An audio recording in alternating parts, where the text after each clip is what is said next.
Hello ARC fam, welcome back to the channel. Noah here. Today I'm finally doing part 2 of my Masters of the Universe Origins review. As you can see, I've also picked up the sketchbook series Cyclone, sketchbook series Grizzlor and Hordak, and the cartoon collection He-Man.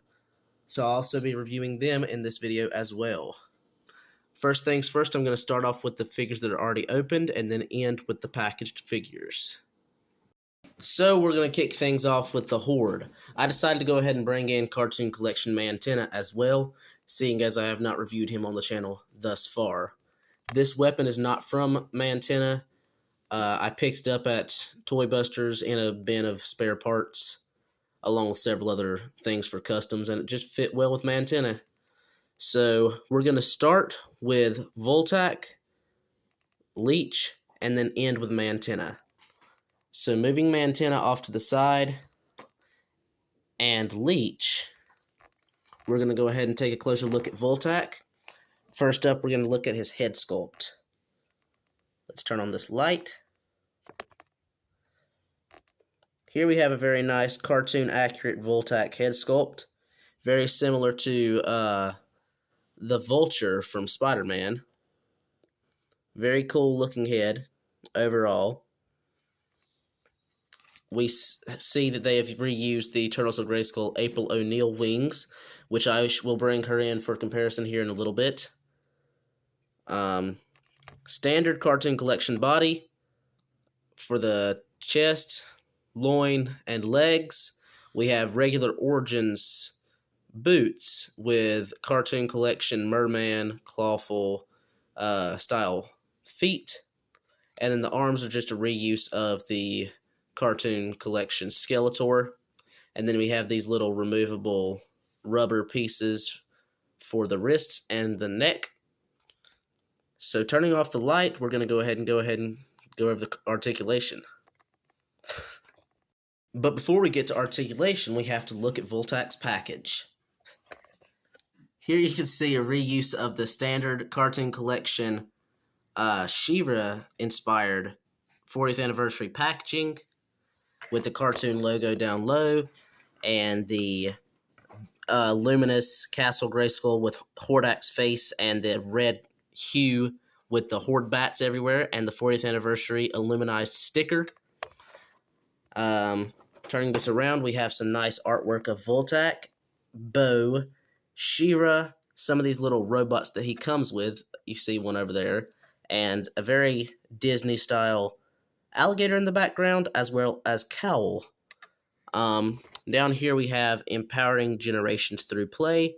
Like I mentioned before, they have officially changed their slogan from Empowering the Next Generation Through Play to Empowering Generations Through Play.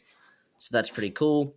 Bo has been announced. I already have She-Ra, and we'll be getting Bo as soon as I find him in stores, or I might just purchase him, seeing as I just got some birthday cash. Anyway, there's the packaging. It's a collector-friendly package, so you can keep this card back nice and pristine.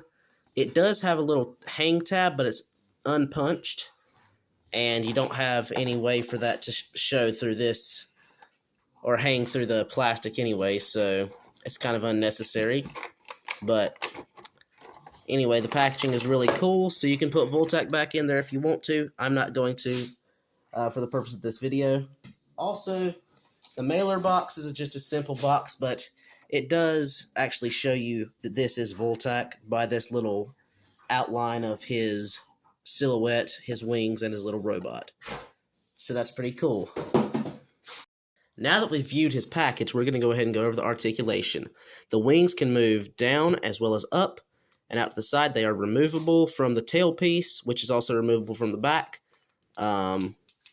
So you can have them out like he's flying. You can have them folded down basically to the ground, but not all the way because it will hit the ground, and if you fold them all the way down, his feet do not touch the ground.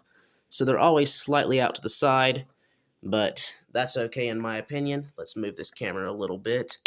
Try to get it to where you guys can see a little bit better. Arms can go outwards to T-pose. They can go forwards, backwards. You have a single-jointed elbow, as well as a swivel at the elbow. You have a swivel and hinge at the wrist. You have a swivel at this little bracer. Give me just a second. My dogs are fighting. Head can look up just a little bit and down a little bit. It is hindered by this collar, so we're going to go ahead and pop the head off, just like so. Remove the collar, and then we're going to do some more articulation with the head. Let's pop that back on. Now I can look up just a tiny bit more and down a lot more. So that's pretty cool. If you don't want the little collar, you can just do that. The wrists are removable, or the hands are removable at the wrist, and you can remove these little bracers. They're just a soft little pliable rubber piece. Then you can replace the hand, and then you have the bare wrist for Voltac. Moving down, we have a swivel at the waist, which is slightly hindered if the legs hit the wings, but not too terribly bad. Legs can go forwards, backwards, bend at the knee, swivel at the knee, swivel at the boot cut, hinge, as well as rocker at the foot, so you can get some nice dynamic poses. I'm just going to knock those wings off to the side. Little tail piece is removable just like so. You just have two little holes in the back, and that plugs in. And you can just like put his arms out to the side like this if you would like to, as if he's flying. Reattach the wings that I clumsily knocked off, unintentionally I might add. So you can have some nice flying poses. Bend his knee up like he's gonna take off. I personally like more of like a evil pose.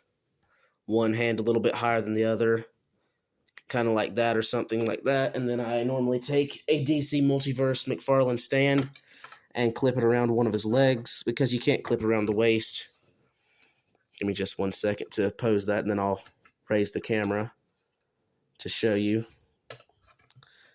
Wow, taking me just a second. Here we go. And you can have something kind of like that, where he's flying. That's how I actually display him on my shelf. I actually have the hands posed a little bit different, but that's not really important right now. So overall, Voltac looks pretty cool. He was actually released in the Motu Classics line. I do not have that figure to compare. So for the sake of this video, I'm just going to compare him to the Turtles of Grayskull Sorceress April, just to show that the wings are the same. We can just pop this little piece off. Hopefully they reuse these wings in Cartoon Collection for Sorceress. So the wings are exactly the same sculpt. You have a Zoar style or Zor style deco on these wings, and then a dark to light purple fade wings for these.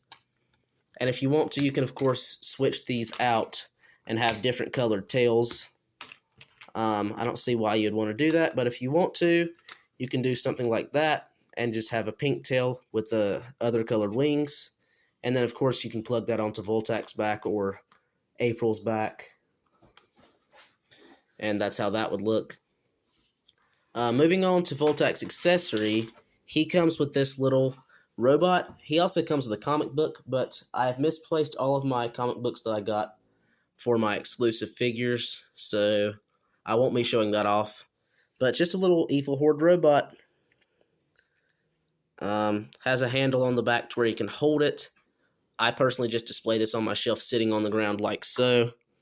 I'm going to drill a hole in the bottom and get a flight stand eventually, but I don't have one appropriate for this figure yet. There's no articulation, there's no swivels at these little tentacles or anything. It's not a bendy wire, it's just slightly pliable, but pretty cool for what it is, I guess. So we're going to go ahead and move on to Leech. Bringing Leech in, we're going to go ahead and take a look at his packaging. As you can see, this is the 40th anniversary She-Ra style packaging, just like the exclusive Voltac figure packaging. Nothing different there, except for it's not collector friendly, so you have to damage the package to remove the bubble, or just cut the bubble off the card. So turning this around, we have some nice artwork as seen on Into Etheria. We have Force Captain Adora, Mantenna, Bow, Leech, and Scorpia. Scorpia has not been revealed, nor Force Captain Adora, which is surprising. I thought we'd get more She-Ra stuff at SDCC this year, but we did not. Also expected more Thundercats reveals, but we'll get to those soon, hopefully. Moving down, here's the cross sell with Faker, Leech, and Catra. I was not able to get the Jealous Beauty when I went to Target to purchase these figures. Hopefully I'll find her soon. As you can see, you can attach hands and feet to smooth surfaces, so that's pretty cool. He just reused the same suction cups from the regular Origins Leech. And of course his mouth is sculpted totally differently, so you won't be able to use the mouth for that. Anyway, articulation, head can go up, down, left, right. Arms can go out to the side, hindered slightly by the sculpt of the shoulder pads. Forwards and backwards. You have a swivel at the elbow as well as a hinge at the elbow. And then you have swivels at the wrists, no hinges because of the type of hands they are. You also have this cool blaster that comes with Leech. You can see Force Captain Adora using that in the artwork. And how she would use that is by flipping this piece down, and now you have a handle to where a regular hand character such as Faker over here that I'm going to bring in for the sake of this demonstration can hold on to and blast away. But for Leech, it just has a little cutout in here, and you just fold it down and it clips onto the wrist. It clips better upside down because it actually does not clip fully down without bending the hand because the way the hand's sculpted. But upside down it does very nicely, so that's pretty cool. Moving closer to get a look at the head, you have this kind of cheesy looking nose and these really cool sorry about that little bit of a fumble. I was trying to say we have this nice red eye along with these nice little ridges here, and I just kind of mixed it together. Sorry about that. Anyway, the mouth looks pretty cool on the inside. Here's a closer look at that. Painted with a nice mouth fleshy tone. So that's pretty cool. As you can see over here, we actually have a red dot on this black band that's part of the upper shoulder. And we also have a painted black band on the arms. So that's pretty cool. Moving down, we have the waist with this new style loincloth that hasn't been used yet. We also have a really nice sculpted out Filmation style Horde bat. So that's pretty cool. We could actually reuse that in standard Origins and it wouldn't really matter because it's sculpted outwards. Have this nice collar, which this does match the standard Origins pretty well, so I'll compare that in a little bit. Other hand is the same as this, so it just swivels. Legs can go forwards about that much. Backwards, not really. Bend at the knee, swivel at the knee, swivel at the boot, just like so, and swivel at the foot. As you can see, these do suction to the table pretty tightly, and now it's really, really firmly gripped, so it takes a lot of force to peel that. Of course, you have these little tabs, which releases the suction on the feet and on the hands, so that's pretty cool. You don't have to worry about it getting fully stuck, but it does have a nice tight grip, so I should actually be able to pick up this bubble pretty easily, just like so. Anyhow, overall, this Leech figure is really, really cool. He's not as stocky as he should be, and he should be a little bit shorter if he's going to be accurate to the cartoon. But overall, he turned out really nice. I'm going to go ahead and go into comparisons with this Leech, starting off with the vintage Master of the Universe Leech figure. So here he is alongside the vintage figure. Wow, those suction cups are tight. Give me just a second. I can't even move him over. Here we go. Here he is alongside the vintage Leech. This is actually my second vintage Leech. My first one broke. So here's the side profile of the heads. Very different overall. This one's more crocodilian, whereas this one's more cartoon style, I guess. Chest symbols are quite different. And overall, the colors are darker on the vintage. There's more than one variant of the vintage, so not always do they look like this, but this is the most common variant. He's a much stockier boy, and he also has this little place on the back to where you can make him power suction through the mouth, whereas this one doesn't have that. And the hands were made of this hard rubber that was supposed to suction that didn't do a good job, whereas the new ones do a very nice job of sucking. So you can actually create suction onto this guy's face if you want to. Anyhow, overall pretty cool. Something we left off for the cartoon was the detail on the boots, but we don't really need it. The cartoon figure is something else in itself, so moving on.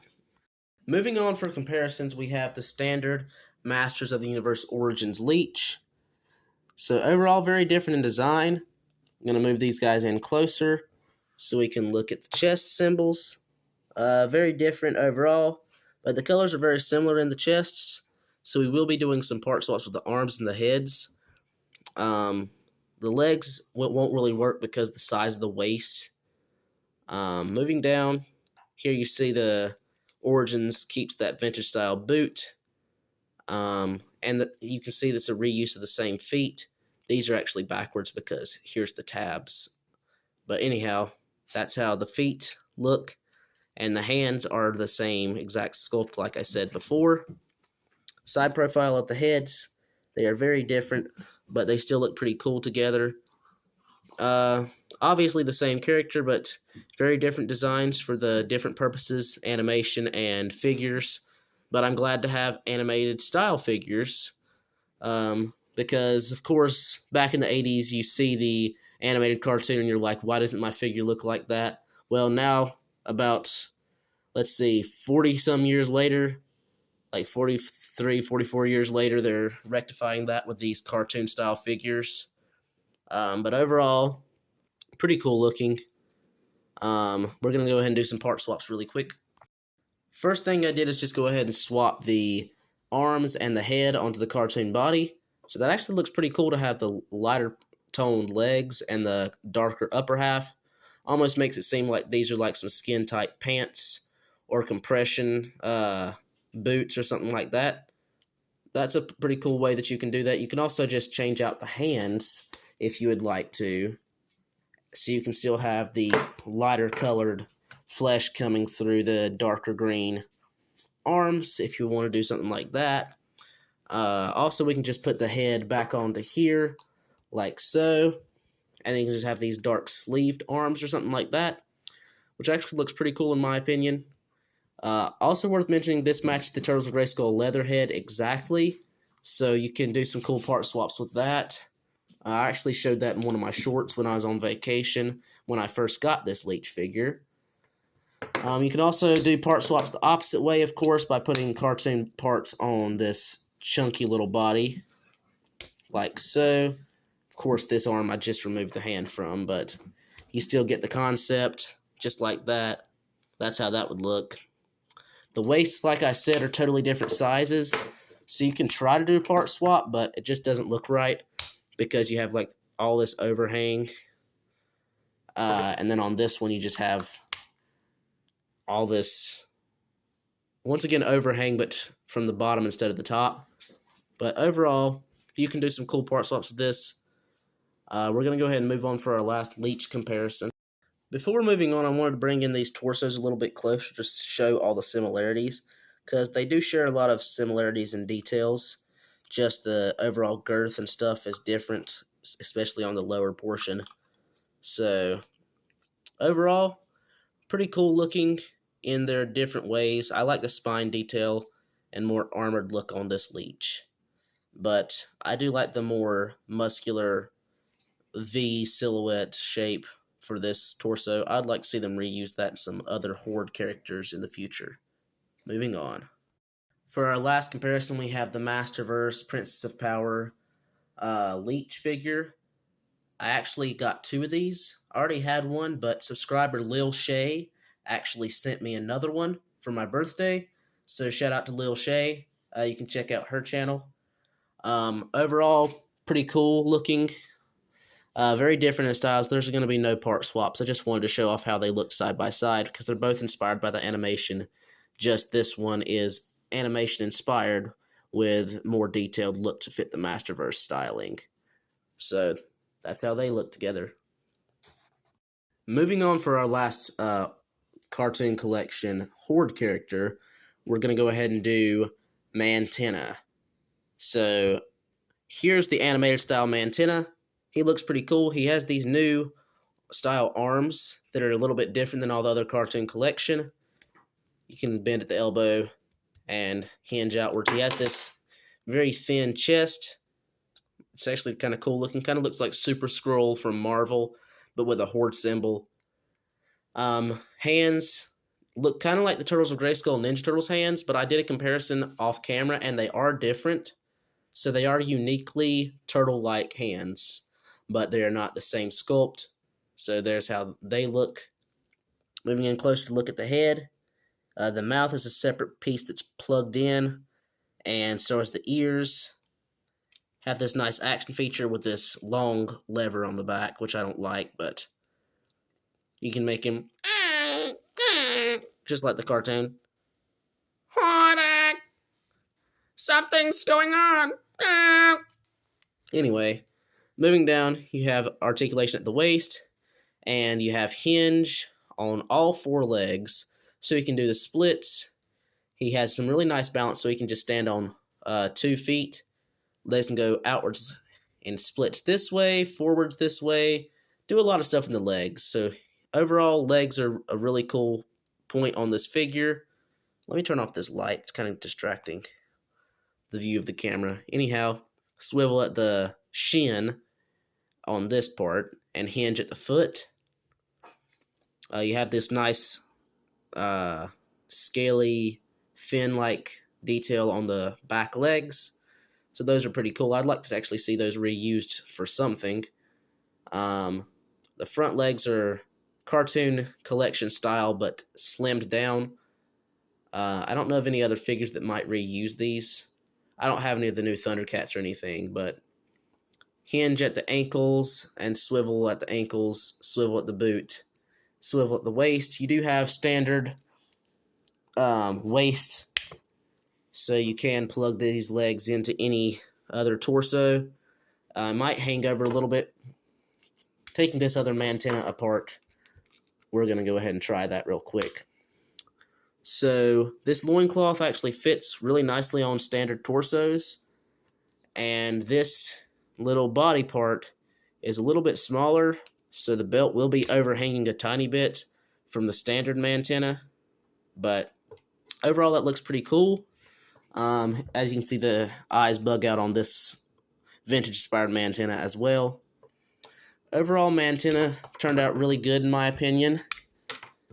Just going to do some side-by-side comparisons with the 2 figures real quick.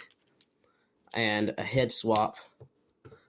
So here's how they look standing side by side, if I can get this one to stand. Let's go ahead and do a nice pose.